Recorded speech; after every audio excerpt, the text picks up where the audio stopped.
fly back Dexter gained much attention, but that's not the case with the bill just brought forward by a Conservative member of Parliament. It would require voters to uncover their face before being allowed to cast a ballot. The government says this makes it easier to confirm identity. Critics say the bill is racist. DVD Rogers reports.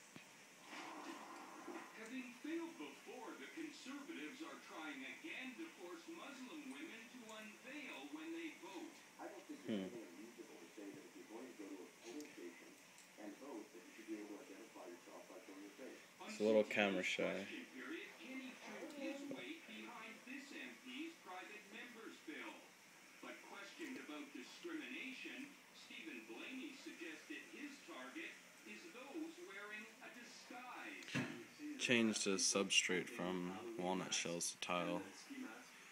Just wasn't feeling too comfortable with the loose sediments, so went and bought him some more stuff to climb on today.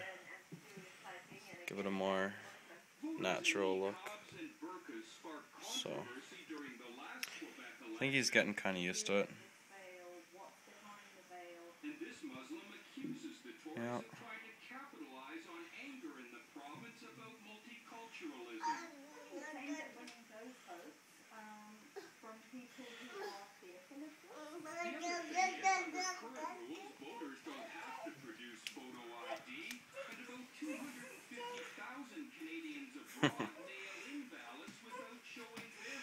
He likes coming out quite a bit.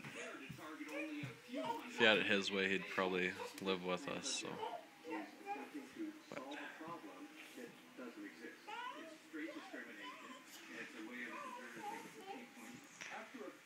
Yeah.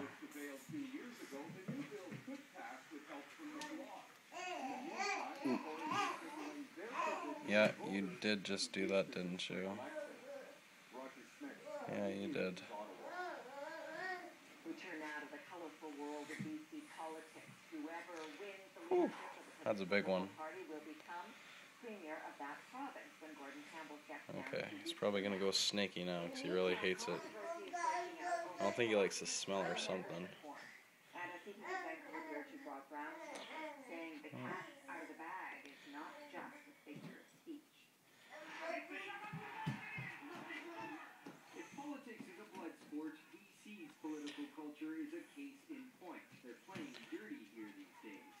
Someone with his junior hockey team, for instance, signed his players up as members of the Liberal Party of BC. The players have no idea. This is wrong. It doesn't take rocket science. To the leadership campaign. The winner will take the reins from Gordon Campbell and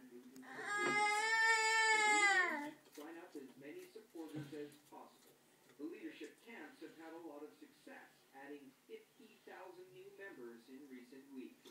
But some Liberals fear that drive to drum up new members has damaged the party's credibility. Take the case of the card-carrying cat.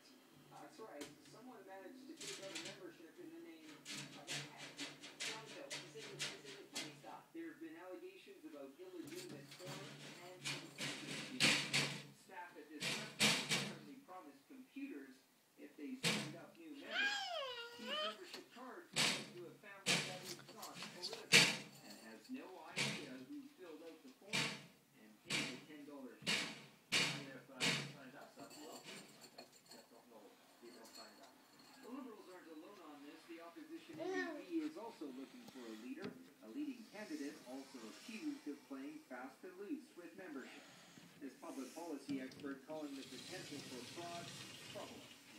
On a case, it's possible to do this on a truly massive scale unless there are some real and enforceable security procedures in place. He wants the process to be taken out of the hands of party officials and taken over by provincial governments. A referee to ensure the combatants are playing by the rules. Rob Brown, CTV News, Vancouver. And we'll be back shortly with more on CTV National News. But first, here's a preview of what's